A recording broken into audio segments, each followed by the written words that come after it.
Chapitre 48. Comment Gargantua donna l'assaut à Picrochole dans la roche Clermont, et défie l'armée du dit Picrochole.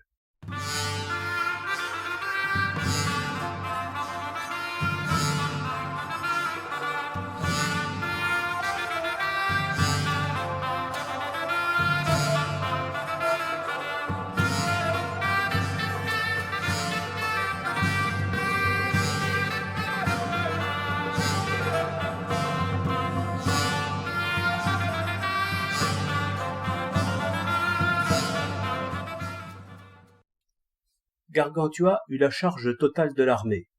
Son père resta dans son château fort et les encouragea par de bonnes paroles en promettant de grands dons à ceux qui accompliraient quelques prouesses. Ensuite, ils gagnèrent le gué de Vède, qu'ils franchirent d'une traite grâce à des bateaux et à des ponts sommairement établis. Considérant alors la position de la ville, qui, étant sise sur une hauteur, lui donnait l'avantage, Gargantua décida d'attendre la nuit pour voir ce qu'il convenait de faire.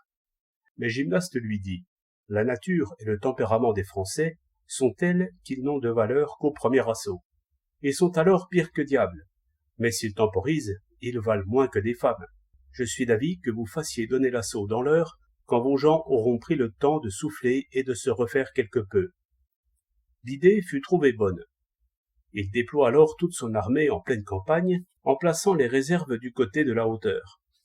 Le moine prit avec lui 6 compagnies de gens de pied et 200 hommes d'armes, et traversa les marais en grande diligence. Il arriva au-dessus du puits, jusqu'à la grande route de Loudun. Pendant ce temps, l'assaut se poursuivait. Les gens de Picrochole ne savaient pas s'il valait mieux sortir pour les recevoir, ou bien garder la ville, sans bouger. Mais Picrochole sortit comme un enragé avec une bande d'hommes d'armes de sa maison, et fut alors accueilli et fêté à grands coups de canon qui tombaient comme grêle sur le flanc des coteaux, ce qui amena les gargantuistes à se retirer dans la vallée pour laisser le champ libre à l'artillerie. Ceux de la ville répliquaient du mieux qu'ils pouvaient, mais les tirs passaient trop haut, sans atteindre personne.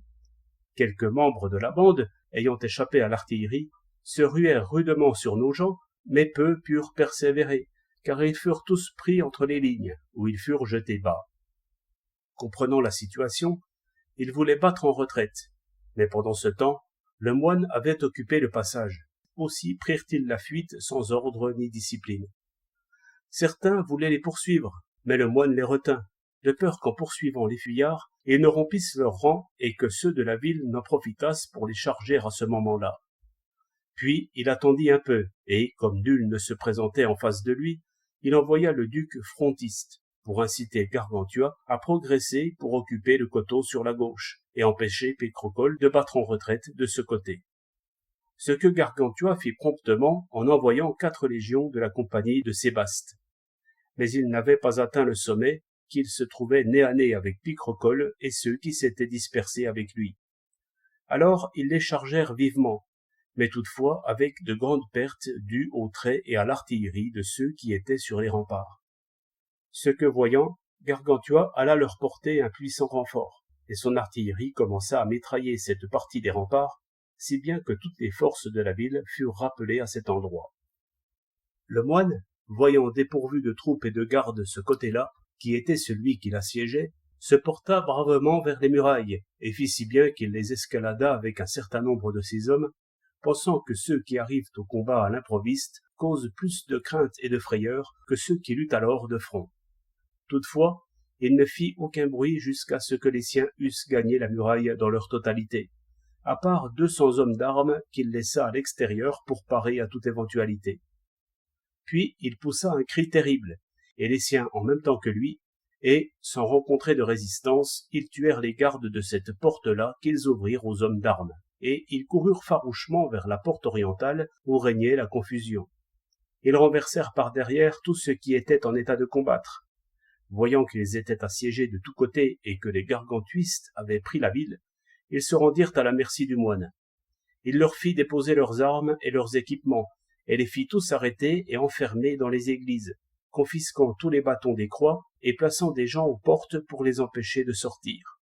Puis, ouvrant la porte du côté est, il sortit au secours de Gargantua.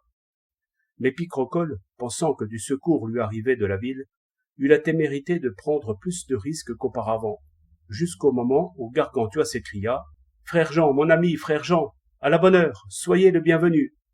Alors, comprenant que la situation était désespérée, Picrochole et ses gens prirent la fuite dans tous les sens. Gargantua les poursuivit jusque du côté de Vaugaudry, en tuant et en massacrant, puis il sonna la retraite.